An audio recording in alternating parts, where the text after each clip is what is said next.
2040 की एक शाम। फाइनली आज से गर्मी की छुट्टियां शुरू हो गई। अब तो सब मिलकर खूब मजे करेंगे। हम सब मिलकर देर रात तक खेलेंगे। क्यों ना आज हम सब हाइड एंड सीक खेलें।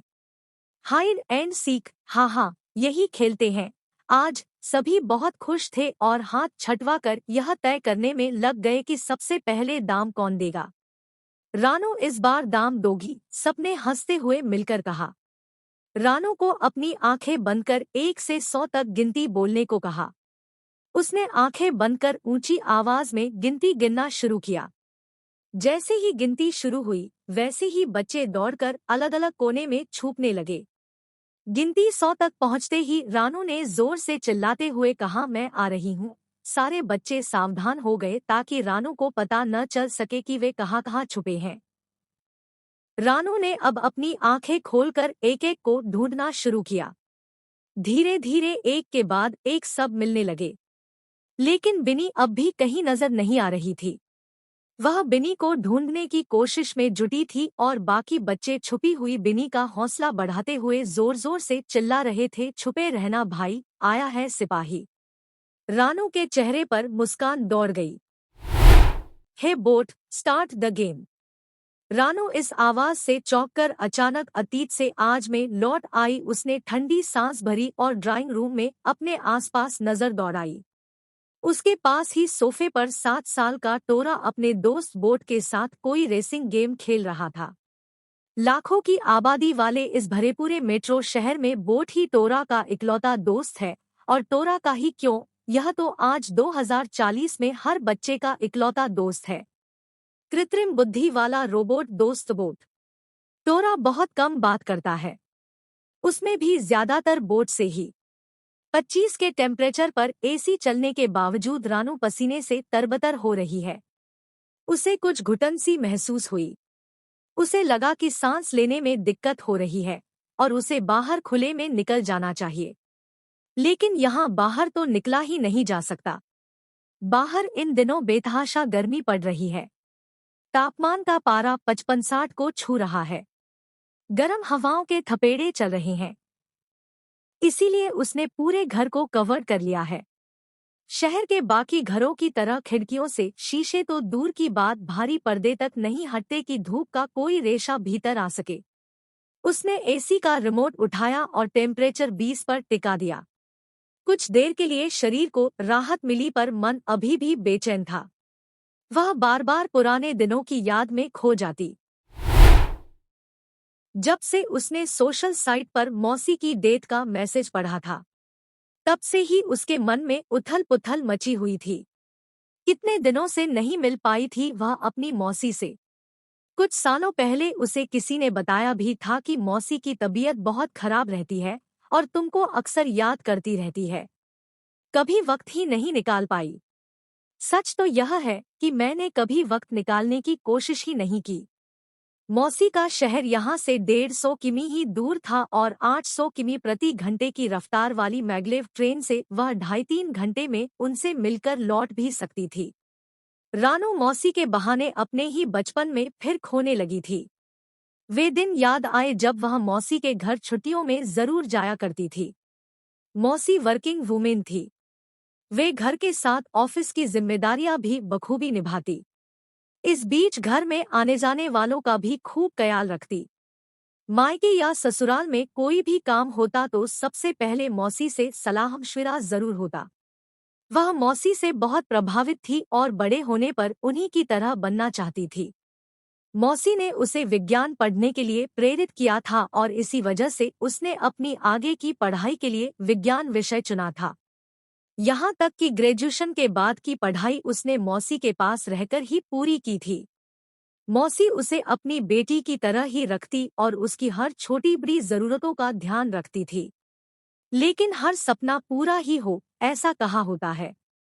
योग्यता और करियर तय होने के बावजूद ऋषभ की नौकरी के कारण उसने हाउसवाइफ होना चुना।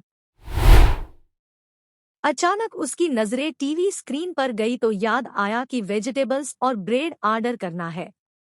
उसने मोबाइल पर क्लिक किया और होम डिलीवरी की रिसिप्ट के मुताबिक ऑनलाइन पेमेंट कर दिया। टोरा अपने बोट के साथ खेल में लगा हुआ है। डोरबेल बजी और फेशियल रिकॉग्निशन सिस्टम ने फेस रीडिंग कर चेहरा पहचानते हुए ऋषभ को घर के अंदर आने दिया। उसने अपना सफेद रंग का हिट रेसिस्टेंस कोट उतारकर हैंगर पर टांग दिया। इतनी गर्मी में इन दिनों यह ओवरकोट न पहना हो तो बाहर निकलना ही मुश्किल है। ओवरकोट के साथ चेहरे पर मास्क भी लगाना पड़ता है। शहर भर में पेड़ पौधे कम ही दिखते हैं। पेड़ पौधों पर चहचहाते पंछी तो शहर में कब से खत्म हो चुके हैं। बेचारे इतना तापमान कहाँ सह पाते। चारों तरफ बड़ी बड़ी इमारतें और चौड़ी सड़कों वाले फ्लाईओवर्स। बारिश कभी कभार होती है। कुछ जगह तो कृत्रिम बारिश करवाना पड़ती है, जहां तापमान बढ़ने से बीमारियां फैलने लगती है। मौसम का कोई ठिकाना नहीं, कभी खूब तेज ठंड पड़ती है तो कभी गर्मी पड़ने लगती है। कभी तो एक ही दिन में मौसम बदल जाता है। कैंसर तो अब क्योरेबल हो चुका है, पर नई नई तरह की कई बीमारियां दिखने लगी है। ग्राउंड वाटर लगभग खत्म होने वाला है। जैसे तैसे कुछ नदियों के पानी से ही शहर की प्यास बुझती है। सीवेज रिसाइकलिंग टेक्निक से साफ हुआ पानी उपयोग करना पड़ रहा है। पीने तक का पानी पेट्रोल के भाव बिक रहा है। नहाने के लिए स्पॉन्ज का यूज किया जाता है। ऋषभ सोफे पर बैठा तो आईओटी कंट्रोल रोबोट ने उसे पानी की बाटल लाकर दी। बाटल से पानी गटकते हुए उसने टोरा की तरफ मुस्कुराते हुए एक नजर डाली और मोबाइल पर स्क्रॉल करना शुरू कर दिया। वह अभी स्क्रॉल कर ही रहा था, रानू उसके पास आकर बैठ गई। उसने ऋषभ से पूछा, डिनर में क्या बनेगा? उसने कुछ देर कोई जवाब नहीं दिया, फिर मोबाइल पर नजरें गड़ाए ही बोल पड़ा, जो ठीक लगे। वह उसे मौसी की डेट के बारे में बताना ही चाहती थी कि तभी टॉम का वीडियो कॉल आया। टॉम ने बताया कि वे दोनों अगले मंडे इंडिया वापस आ रहे हैं। ऋषभ के चेहरे पर चिंता के भाव थे।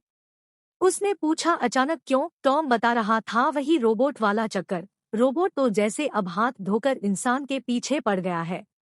जगह जगह से इंसानों को नौकरियों से खदेड़ा जा रहा है।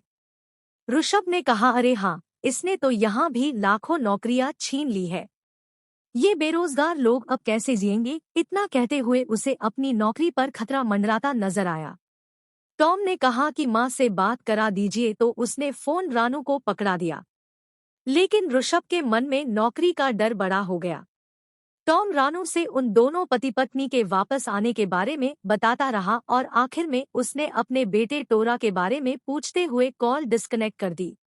रानू के चेहरे पर भी चिंता साफ दिख रही थी। टॉम और बहू के लौट आने की खुशी से ज्यादा उनकी इस तरह एब्राड में नौकरी छूट जाने का दुख था। वह उठी और प्रेयर कॉर्नर में चली गई। हॉल और किचन के बीच की छोटी सी जगह में लगी काली स्क्रीन पर रानू के क्लिक करते ही भगवान की तस्वीर आ गई।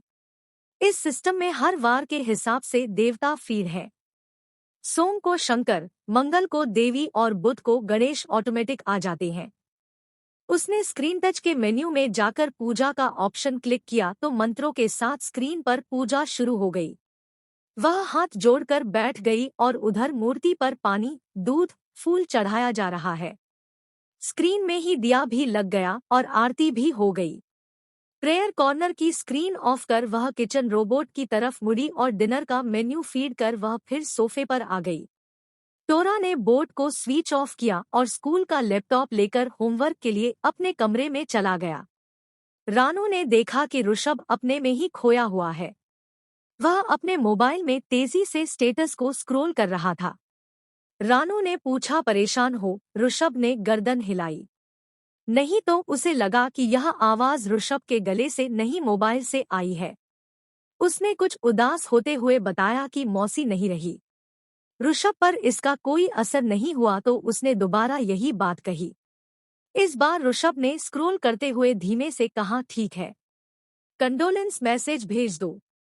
रानू की उंगलियां मैसेज टाइप करने के लिए मोबाइल की तरफ बढ़ी ही थी कि अनायास उसे लगा कि वह भी किसी रोबोट में बदल रही है। उसे अपने आप पर शर्मसी महसूस हुई। उसे लगा कि मैसेज मिलते ही उसे कॉल कर लेना था। वह अब कॉन्टैक्ट लिस्ट में मौसी के बेटे का फोन नंबर सर्च करने लगी।